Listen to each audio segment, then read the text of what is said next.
네, 오늘은 데살로니가 후서 5번째 시간, 믿음을 위해 기도하자라는 제목입니다. 자, 오늘 2부 예배 나오신 여러분, 여러분은 교회를 왜 다니세요? 교회를 왜 다니십니까? 신앙생활 하려고 다니죠. 신앙생활. 그러면 신앙생활은 왜 하세요? 왜 신앙을 갖고 계세요? 왜 믿음을 찾으세요? 자, 어떤 분들은 왠지 교회 가면 마음이 편해진다, 그런 분이 있습니다. 뭐 그것도 사실이죠. 또 어떤 분들은 일주일 내내 이민사회가 너무 외로우니까 주말에는 소셜 차원에서 이렇게 간다, 그러신 분도 있고요. 또 어떤 분들은 굉장히 고차원적인 이런 생각을 갖고 계세요. 인류 평화와 이 사회의 정의를 구현하기 위해서. 그래서 또 신앙생활 하신다는 그런 분도 있습니다. 저는 여러분들의 생각을 존중합니다. 누구나 사상의 자유가 있고 표현의 자유가 있기 때문에 자기 생각을 남에게 강요할 필요도 없고, 그죠? 그렇게 자기가 생각을 갖고 살아가면 되는 거죠. 자, 그런데 우리의 생각이 항상 정답은 아니라는 것입니다. 정답은 성경에 있는 것입니다. 성경에서는 왜 믿는다고 말씀할 것 같습니까, 여러분? 왜 그럴까요? 왜 믿는다고 할까요, 성경에서? 자, 그 답은 영혼 구원 받으려고. 좀 어떻게 보면 너무 시시하다, 답이 유치하다. 고작 자기 구원 받으려고 천국 가려고 믿는 거야, 그럼? 뭐 이렇게 생각을 하시는 분도 계시겠지만, 하나님께서 성경에 그렇다고 말씀하셨으니까 그런 거죠. 제 주장이 아니고 성경에서 이렇게 말씀하면 그대로 그냥 믿으면 됩니다. 자, 베드로전서 1장 9절 말씀 다 같이 한번 읽어보세요. 시작. 믿음의 결국 곧 영혼의 구원을 받음이라. 네. 물론 그 외에 부수적인 것들이 많이 있습니다. 믿음으로 구원받고 나서 우리가 해야 되는 사명과 많은 제자의 길들이 있습니다. 그러나 가장 기초는 뭐냐면, 교회 나오면 구원 받으셔야 돼요. 교회 나오시면.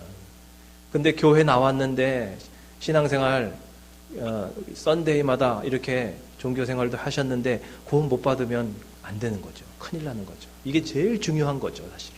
여기서 모든 게 시작이 되는 것이죠. 자, 하나님께서도 그것을 또 원하신다고 말씀하셨습니다. 영혼들이 다 구원받기를 원하세요, 하나님은요. 자, 디모데전서 2장 4절도 한번 같이 읽어보겠습니다. 시작. 하나님은 모든 사람이 구원을 받으며 진리를 아는 데 이르기를 원하시느니라. 아멘. 하나님이 다 원하세요. 우리가 구원받는 게 그게 유치한 게 아니고요. 그게 제일 중요하기 때문에 하나님도 그걸 원하고 계세요.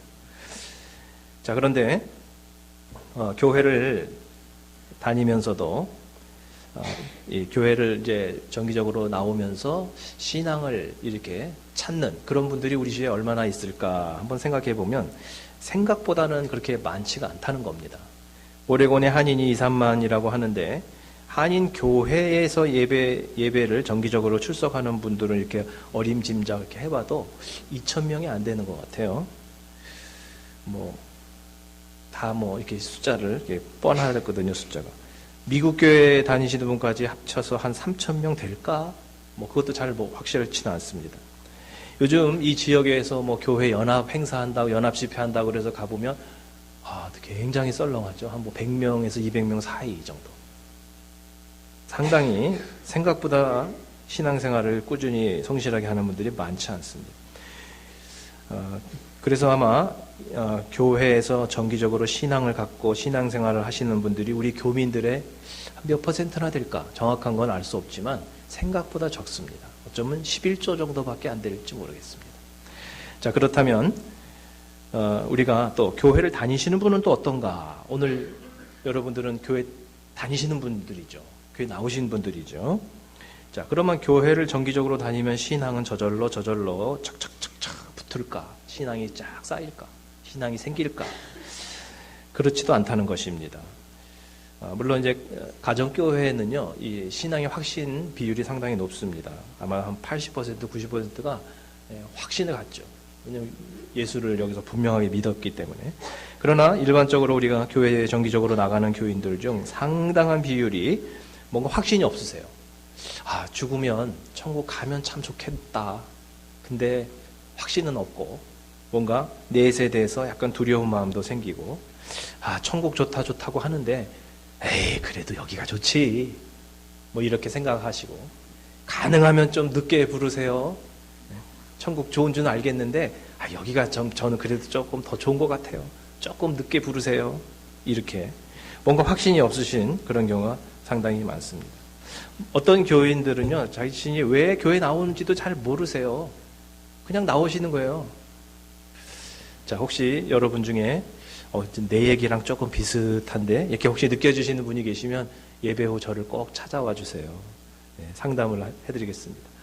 요한복음 3장의 니고데모가 훌륭했던 점은요, 신앙의 확신이 그는 없었는데 자존심을 다 버리고 겸손하게 예수님께 찾아왔다는 것이 참 훌륭한 겁니다. 그분은 당시에 대단한 분이에요.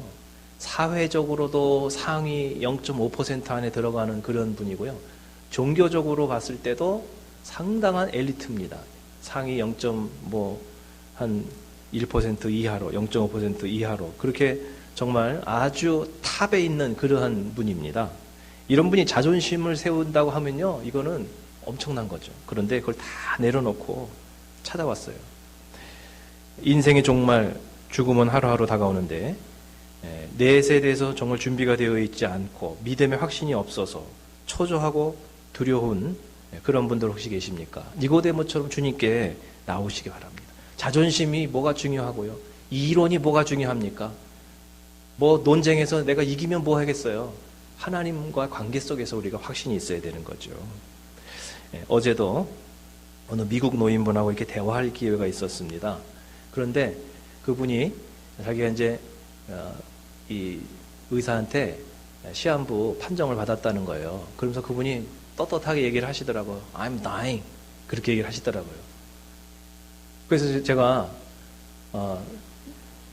이렇게 얘기하고 싶은데 얘기는 안 했고요. I'm dying. 그래서 We are all dying.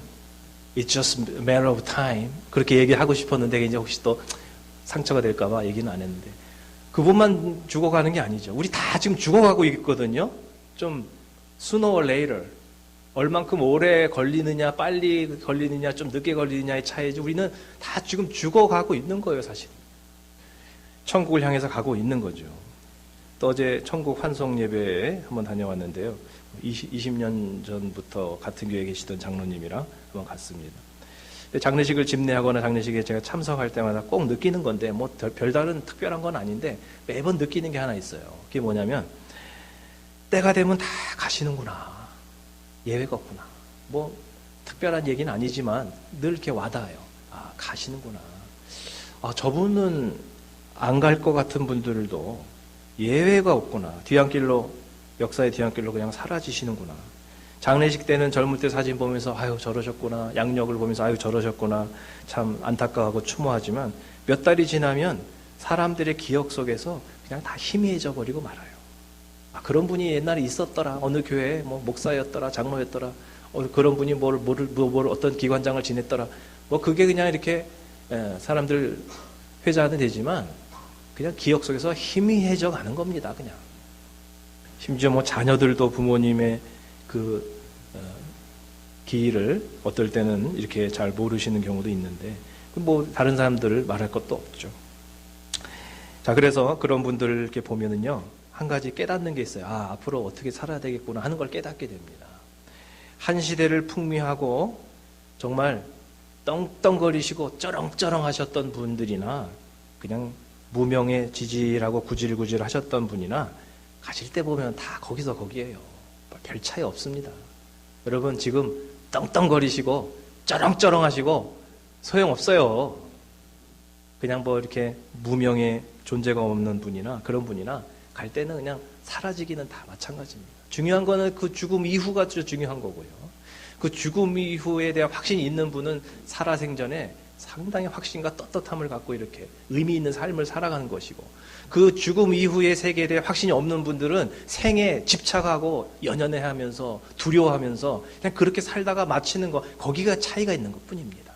죽는 건 똑같고, 죽음에 대한 확신이 있느냐 없느냐가 나머지 우리의 생의 태도를 상당하게 그 퀄리티를 다르게 만들어주고 있습니다. 여러분 니고데모처럼 솔직해지시기 바랍니다. 니고데모는 자존심이 정말 얼마나 강한 그런 정말 위치에 있었지만 그걸 다 그냥 내려놨어요.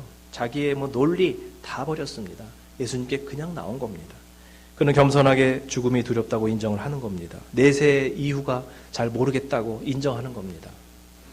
자, 여러분도 니고데모처럼 주님께 한번 나가시고 고백하시면 정말 평안과 확신을 얻으실 것입니다. 그러면 우리의 남은 생애가 굉장히 의미가 깊어져요.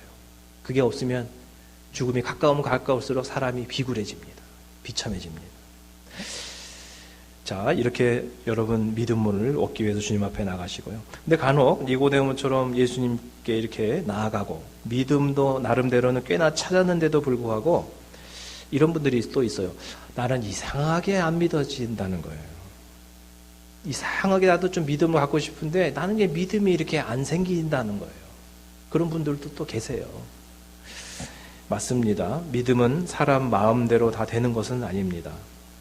강요한다고 믿어지는 것도 아닙니다. 자, 그래서 또 우리 본인의 믿음도 그렇고요. 또 주위에 있는 분들 중에서 우리가 믿음을 좀 갖도록 해드리려고 이렇게 애를 쓰는 경우가 있죠. 가족 중에서, 목장 식구 중에서.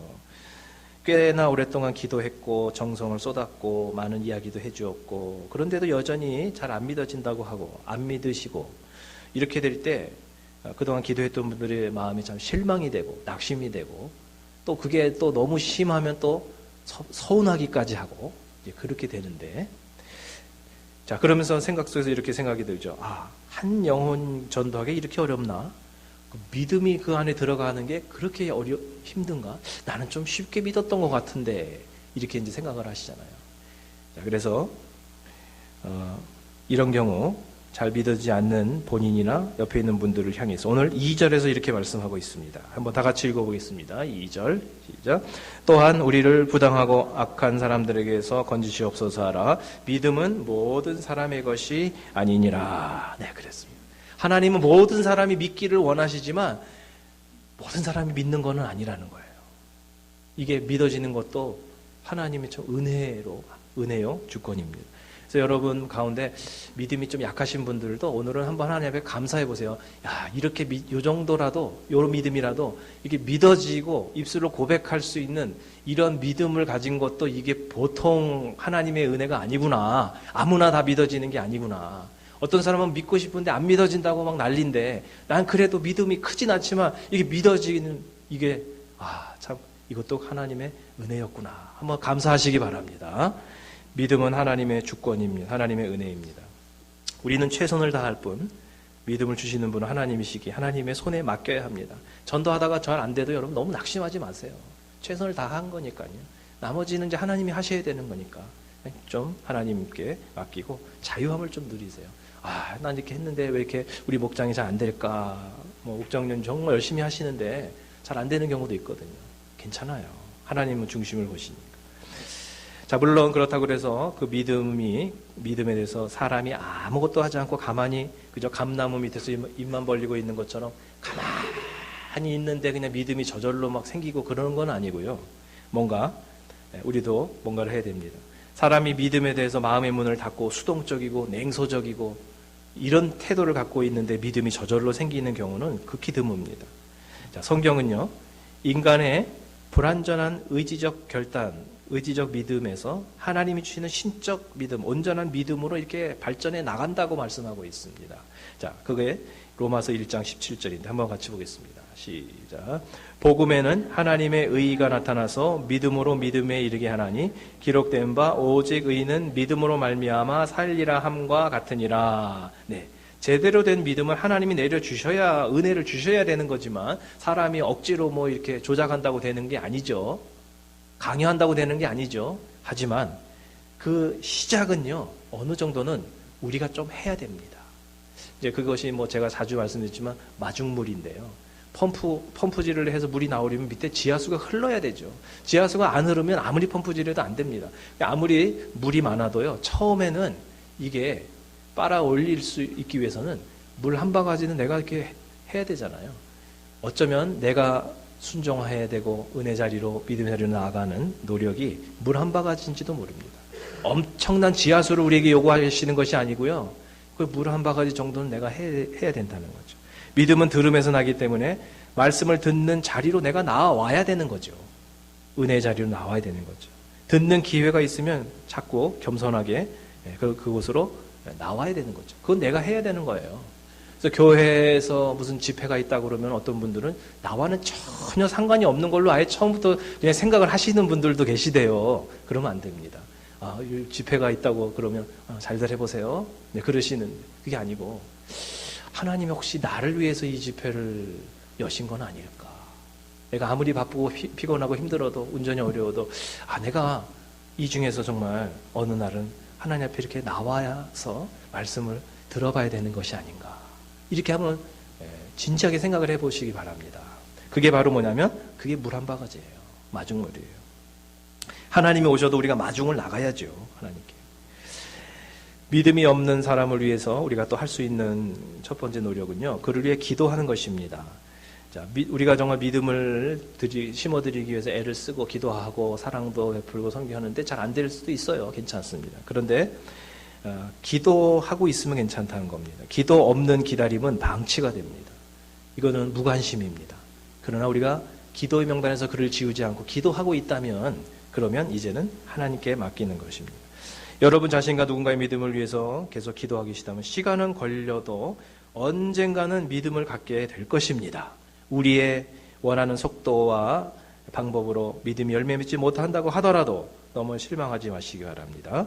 그래서 하나님의 주권을 우리가 인정하고 그리고 믿음에는 인내가 필요하게 됩니다. 자, 5절의 말씀 한번 보겠습니다. 5절 다 같이 시작. 주께서 너희 마음을 인도하여 하나님의 사랑과 그리스도의 인내에 들어가게 하시기를 원하노라. 아멘. 그래서 우리가 나 자신과 옆에 있는 사람들의 믿음을 위해서 내가 할 수 있는 것을 제가 기억하기 쉽게 이렇게 한번 좀 정리를 해봤습니다. 너무 복잡하면 기억하기가 어렵죠? 다음 화면. 네. 자, 기도하고 기다리라. 자, 한번 크게 해보겠습니다. 시작. 기도하고 기다리라. 네, 간단하잖아요. 기도하고 기다리면 언젠가는 하나님께서 믿음을 주신다는 거죠. 기도 없이 기다리면 이거는 안 됩니다. 그건 방치고 무관심입니다. 기도하고 나서 안달하면 안 됩니다. 하고 나면 기다려야 됩니다. 자, 영어로도 제가 한번 만들어 봤는데 do it, wait. 자, 시작. do it, wait. 네. 기도하고 내가 할 걸 하고 그 다음에는 불안해하지 마세요. 그냥 맡기고 기다리세요. 그냥. 하나님의 때에 하나님의 방법으로 하나님이 하실 거니까. 네, 이렇게 한번 기억을 좀 하시라고 제가 이렇게 만들어 봤습니다. 우리가 먹고 있는 농산물들은 어떻게 우리의 식탁까지 올라와서 우리에게 좋은 먹거리가 되어주고 있을까요? 그 열매들은 농부와 하나님의 합작품이다 라고 할 수가 있습니다. 농부의 땀과 하나님의 비와 햇빛, 이 두 가지가 합작품이 바로 열매죠. 농부가 아무리 땀을 흘려도 하늘에서 비를 안 내려주시고 햇빛을 안 비춰주시면 이거는 안 됩니다. 또 하늘에서 좋은 환경을 주셨지만 농부가 열심히 노력을 하지 땀을 흘리지 않으면 또 그 결실이 생길 수가 없습니다. 두 가지가 모두 필요한 것입니다. 자, 그래서 충실한 열매를 기대하는 농부에게는 가을까지 기다리는 인내가 필요합니다. 봄부터 여름까지 아무리 땀을 흘려도 아직은 열매가 맺어지지 않을 때가 있습니다. 그런데 가을이 오면 그때 하나님의 때에 열매가 맺어지게 되기 때문에 인내가 필요하다는 것입니다. 자, 야고보서 5장 7절 8절 말씀입니다. 다 같이 시작. 그러므로 형제들아 주께서 강림하시기까지 길이 참으라. 보라 농부가 땅에서 나는 귀한 열매를 바라고 길이 참아 이른 비와 늦은 비를 기다리라니 너희도 길이 참고 마음을 굳건하게 하라. 주의 강림이 가까우니라. 아멘. 사랑하는 성도 여러분, 하나님의 추수 때까지 눈물의 기도를 뿌리시기 바랍니다. 그리고 인내로 기다리시기를 주의 이름으로 축원합니다. 이 시간에 우리 잠시 기도하겠습니다. 여러분 자신의 믿음을 위해서 한번 기도하시고요. 옆에 계신 분의 믿음을 위해서 한번 기도하시기 바랍니다. 믿음에 완전히 끝까지 실패한 사람은 없습니다. 결국은 이제 기다리면 우리 믿음으로 기도하면 하나님께서 안 될 것 같은 분도 되게 해주시는 것이 그게 바로 성령님의 기적입니다. 역사입니다. 우리 한번 이 시간에 나에게도 하나님 믿음 주시면 나도 믿어질 줄 믿습니다. 자신의 믿음을 위해 옆에 있는 분의 믿음을 위해 잠시 통성으로 한번 기도하겠습니다.